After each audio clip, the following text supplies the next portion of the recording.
So, where do market returns come from? What are the factors that drive them? Essentially, market returns are compensation for providing the financial capital that feeds human enterprise. Of course, when you buy a stock or a bond, you're not giving your money away. You expect to receive your capital back, and then some. When you buy a bond, you're lending money to a business or government agency. Your returns come from interest paid on your loan. If the business or agency defaults on its bond, you're closer to the front of the line of creditors to be repaid with any remaining capital. When you buy a stock, you become a co-owner in the business. Your returns come from increased share prices, dividends, or both. If the firm goes bankrupt, you're closer to the end of the line of creditors to be repaid. Stocks are considered riskier than bonds and have generally delivered higher returns over time. This outperformance is called the equity premium.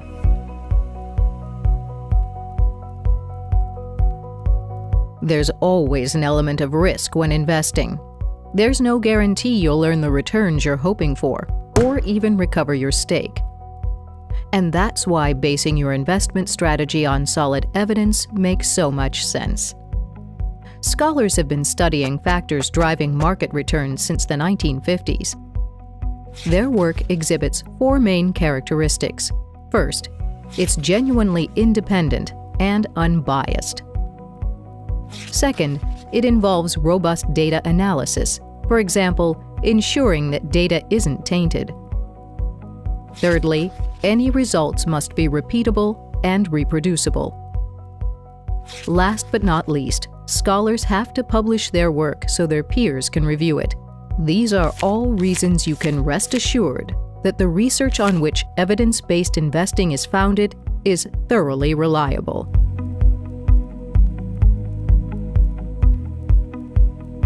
Over the years, scholars have identified 3 main factors that drive stock returns. We've already told you about the equity premium. There's also the small cap premium. That is, small company stocks return more than large company stocks. The third factor is the value premium. In other words, companies with a lower ratio between their stock price and metrics such as earnings, sales, or cash flow return more than growth companies or those with higher such ratios. Similarly, academic inquiry has identified 2 primary factors driving fixed income, or bond, returns. The first is term premium. That is, bonds with distant due dates have returned more than bonds that come due soon.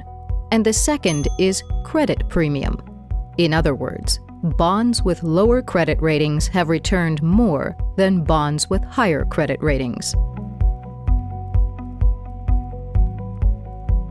In recent years, 2 additional stock market factors have been identified. The first is the profitability factor.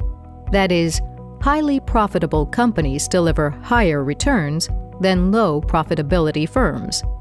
The second is the momentum factor.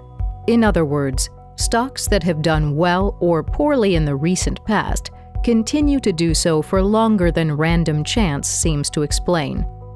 Before we get carried away, remember that even if a factor exists in theory, we still need to be able to capture an expected premium without generating costs beyond its worth. It can also be difficult to build one factor into a portfolio without sacrificing another, so benefits and trade-offs must be carefully considered.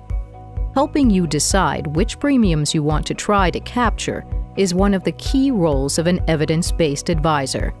So, we've explored a number of factors which drive investment returns, but perhaps the most important of all is the human factor.